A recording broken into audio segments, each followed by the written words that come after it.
Good morning, YouTube. So this is a video with my reflections of Telford 10K yesterday. First of all, great race, great organisation. Claim on the website was the fastest 10K in the UK. And from experiencing it, from looking at yesterday's results, from Googling the fastest 10K runners, 10K British runners this year, the fastest two times were actually ran in Valencia in January 2025. So, although they're by UK athletes, obviously Valencia's in Spain, not UK. So, in terms of UK soil, fastest 10K in the UK. Not sure exactly off the top of my head the winner. I think it was like 28:31 or something, like 40 runners under 30 minutes, 98 runners like in an elite pack. Uh, yeah, it's a deep field. And linking that to my own performance, I think there was 2,000 runners there or thereabouts total. I finished across the tape 281st, I think. So so yeah, that was kind of expected. It was going to be somewhere in the 300 to 400 range place wise, because the field's so deep. And yeah, linking into my own performance. So we're going to go through kilometer by kilometer and basically unpack yesterday, and because then we can learn from it. So at the start, massively congested, and that's another reason why I chose to run that race. Barcelona is the goal, sub 70 minutes, and that hasn't changed from yesterday. And that's wildly optimistic, with yesterday's result, because sub 70 minutes is 3:19 per kilometer. That's 33:10 per 10-kilometer split of a half marathon. And so I've been 34:21 yesterday, so well over a minute away from that. But that's where we're at now. We've still got 9 weeks to train, and so the goal yesterday was sub 34 minutes, and we're going to break down kilometer.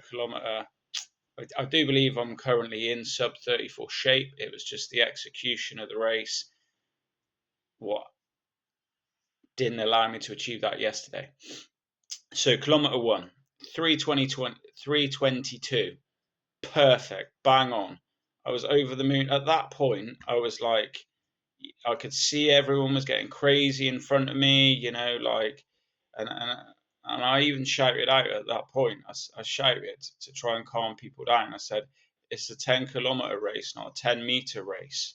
Shouted it out because you got that crazy like stuff going on at the start. So 3:22. When I seen that, I was like, "Boom, yeah, I'm happy with that." Where it kind of got a little bit awry was the second kilometer.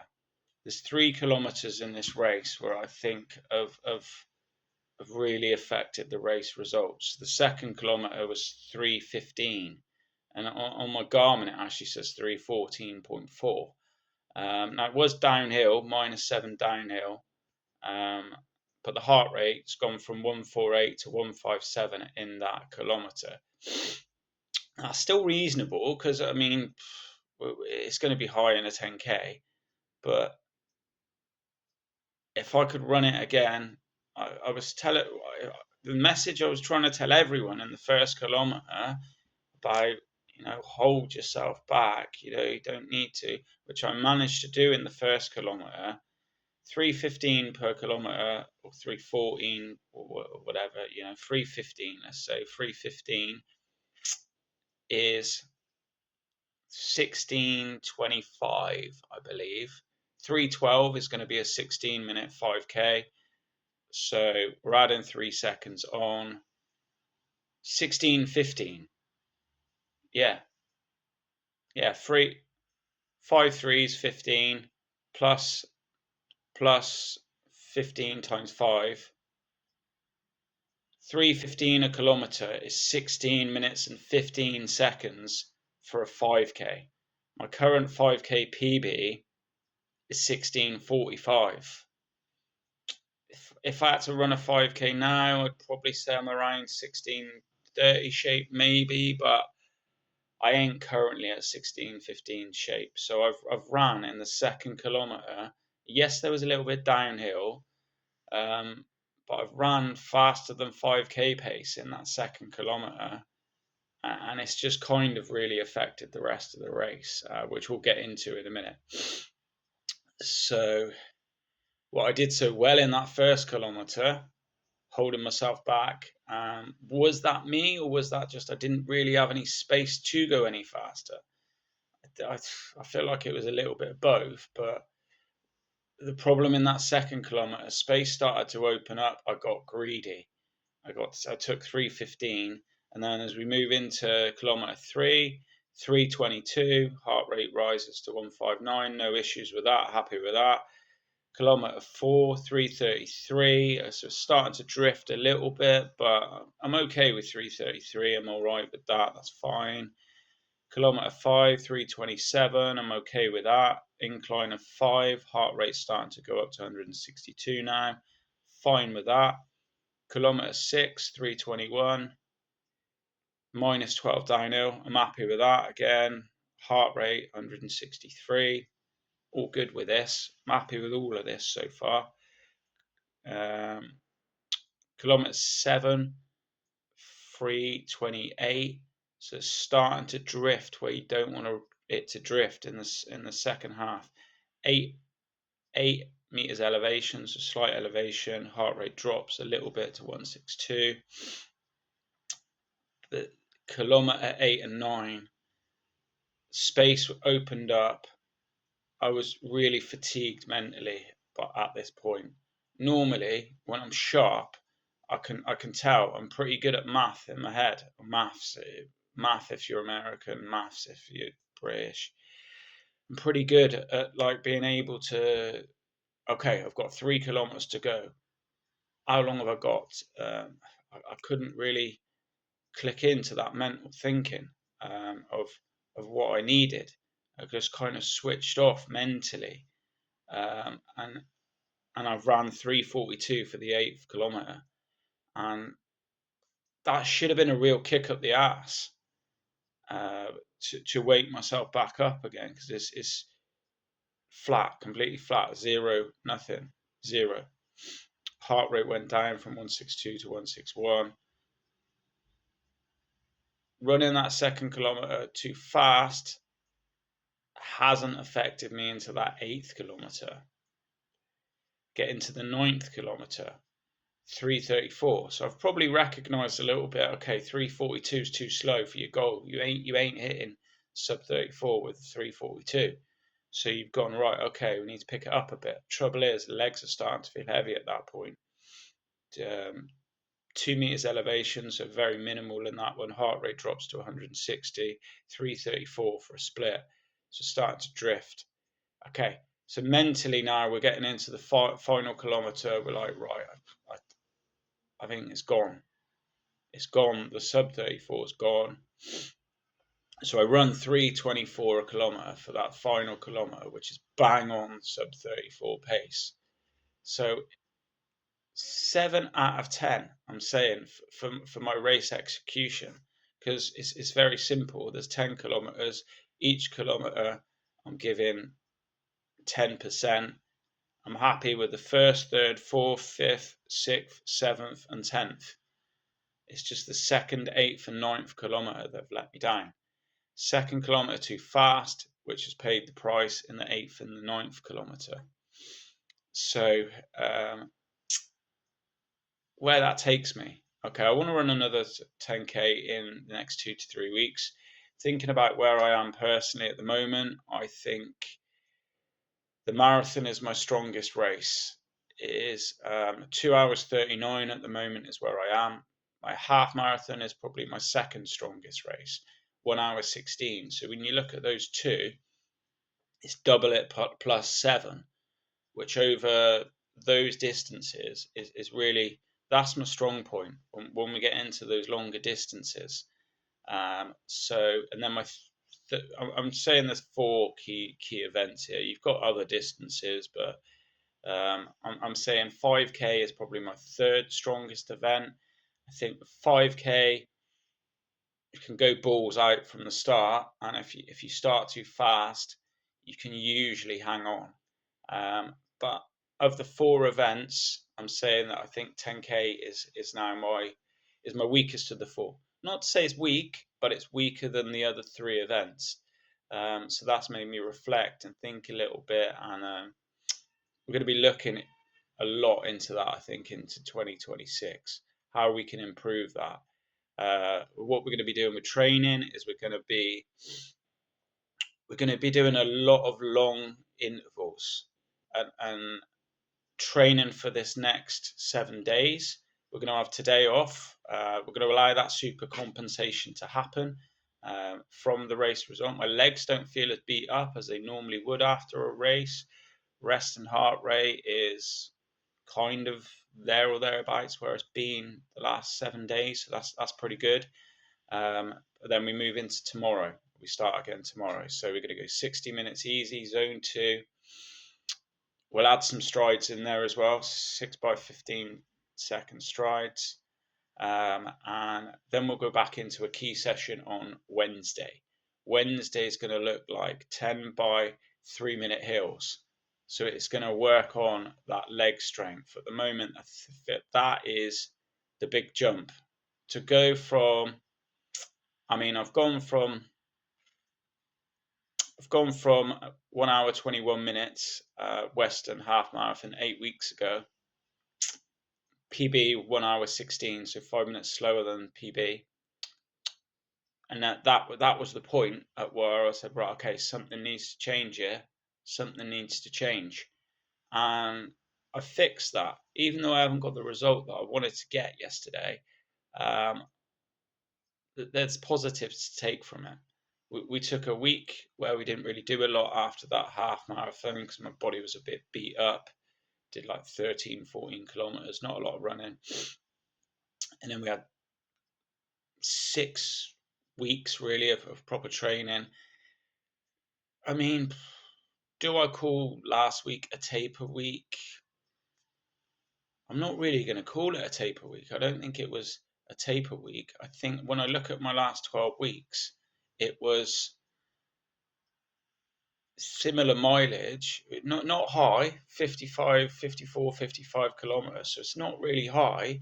So long term, that's got to get up a little bit more. But at the moment, what's allowed me to improve, even yesterday, from where I was 8 weeks ago with Western Half Marathon, is focusing on these quality sessions. And I want to continue to do that. Focus on these quality sessions. And then once we nail these quality sessions, then we can look, I think, to increase that volume a little bit. But perspective is also a useful thing. And before yesterday, my PB for 10K was 35:12. I've ran 34:21. So it's a 51 second PB. But because I got my training so a lot better in that 8 weeks, like I knew I was going to PB. I know I'm going to PB at Barcelona, providing I turn up, healthy, happy. And that was another thing. Like mentally, I was really happy mentally. At the start line yesterday, like as there's like people around me, I was just kind of very zen, closed my eyes. He says a minute to go. I'm just in this place. I don't want to talk to anybody around me about what's your goals, whatever, and interested in any of that anymore. I want to just focus on what I'm there to achieve, and that's what I did do. And we've gone over what we can improve in that race, the second, the 8th, and the 9th kilometre. So we're going to dig too deep more into that. Very clear on what my goals are for 2026. Sub 70 half marathon. That is the goal. it looks a long way off at the moment based upon yesterday's performance, but we've got 9 weeks. It. I spoke to my wife about this yesterday, and she said, "Well, shouldn't you aim a little bit lower?" And I'm not going to change. I'm absolutely not going to change because I've got 9 weeks still to go. I ain't going to change at all. Nothing. It's not. It's strengthened my mindset that that's what I want to do at Barcelona. Not it hasn't changed in any way. Now, how did I come to sub 34 minutes as a goal yesterday? It was based upon the training and the shape that I was at, um, training up, going up into that race. And I mean, I've ran 34:21, so that's 21 seconds away from the goal over a 10k. That's 2 seconds a kilometer. We've highlighted the 3 kilometers that have cost us from running sub 34 yesterday. Mentally, could I have dug a little bit deeper in the 8th and 9th kilometer when space started to open up? Probably, but I ain't going to kick myself too much about that because the legs feel fairly fresh. It was a B race, it wasn't the A race. Whether I ran 33:58 yesterday or 34:21, it still doesn't change the fact that the goal is sub 70, and sub 70 is 33:10 for a 10 kilometer split in a half marathon. So it's neither here nor there. 25 seconds over the next 9 weeks, we need far more than that. So yeah, that's what I'm pretty all right with it. The main thing is the legs feel good. Legs feel good. So that's we can get deeply into it. Very clear on what the goals are for 2026. Sub 70 for half marathon. Sub 2 hours 30 for marathon, which is going to be Berlin Marathon in September. So we've got a long build. We've got Barcelona half marathon in February. We've got Bristol half marathon in May. But I've also clearer in my head about 5k and 10k goals. So 5k goal by the end of 2026 is sub 16 minutes. And this might sound a little bit strange, but my 10k goal by the end of 2026 is 32 minutes. Now I know 5k is 16 minutes and 10k 32 minutes is just doubling it. So that really don't make much sense. But I thought about that and I thought, well, I don't think in 2026 I can get to 31 minutes. That's too big a jump. 33 minutes doesn't feel ambitious enough because I want to run 33:10 in a 10k of a half marathon by the end of the year, and hopefully in Barcelona in February. So the way we break that down is we want to run sub 16 minutes in a 5k by the end of March, and we want to run sub 32 minutes in a 10k by the end of December 2026. So even though they're the same in terms of goals, obviously we've got to give ourselves a lot longer to hit 32 minutes for 10k, which still isn't, which I know I'm a long way off that, but I'm realistic about where I am and where I want to get to. Yesterday, the elite field was sub 30 minutes and 30 seconds. That was the elite field.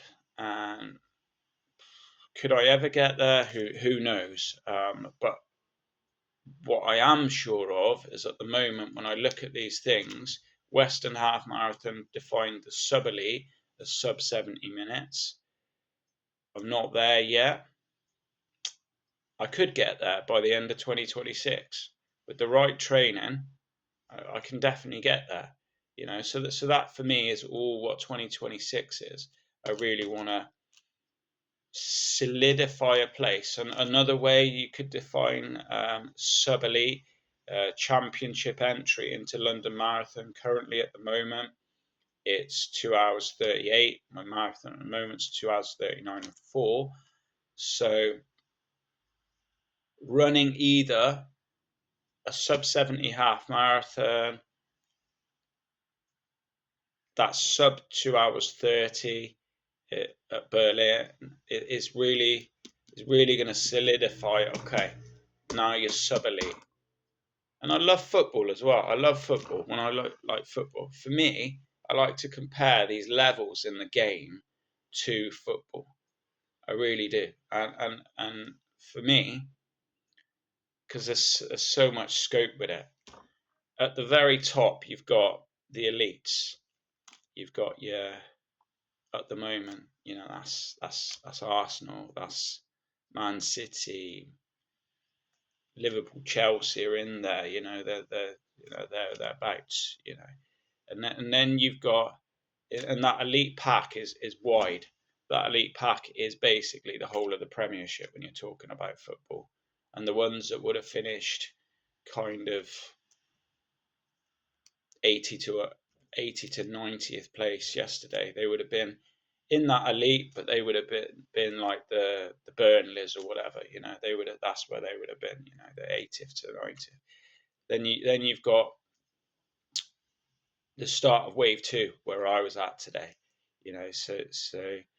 That's your championship. Anyone that was basically the head of that head of that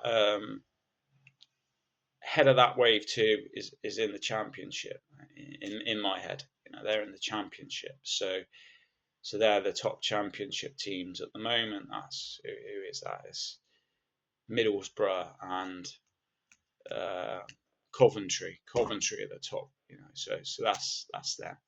And then all the way, running wise, that's probably, I think they were 31 minutes, maybe up to, let's say 31 minutes. 31 minutes, 31:59. We're cutting that off at the end of the championship. So we're saying League One now. We're going into League One. So we're saying League One in this running game. We're saying that is anything from 32 minutes. I'm going to define it 32 minutes. So whether that's 32:00, 32:01, or 32:59, that's League One for me. League Two, I'm going to define as 33 minutes. So League Two, 33 minutes, whether that is 33:00, 33:01, or 33:59. That's League Two. Okay, so we move to where I'm at currently at the moment, the conference. So comparing it to football, that's where I believe I am now. I'm at conference. Anything in the 34s, I'm saying is the conference league. So they're semi-pros. A lot of them, they train twice a week. They some of them might be full time, but so that's kind of where I think I'm at the moment. If I'm comparing it to football, I'm in the conference league. Where do I want to be by the end of 2026? We ain't getting into the elite by the end of 2026. That ain't going to happen. That's 30 minutes, 30 seconds. That's a little bit too wild. Championship, what did we say? We said that was 30, 31 minutes, something like that. Probably somewhere in the League One. Could be a possibility by the end of 2026. Who's in League One? I'm in Bristol right now. Who's in League One? Are they in League One? Bristol Rovers? I think they are. I think they're, in terms of the football teams as well. Forest Green around my area. That's where I'm probably at right now. By the end of 2026, can we be a Bristol Rovers?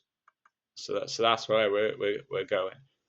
So yeah, so long old rant, but I find this really helpful to clear my thoughts about where I am. Summary of it: sub 70 absolutely does not change. Going into yesterday's race, the goal was sub 34 minutes because that's where I knew I was at. So we are going to get to a point where the training needs to indicate that I'm capable of sub 70 minutes. It doesn't indicate that now. The race result yesterday doesn't indicate that right now. But that's where this next probably 6 weeks is really, really key. Really key. If we get to 3 weeks out and there's no indicators that I can run sub 70 minutes, then yeah, the goal will change then. But it does not change now. It absolutely does not change now because we're 9 weeks away.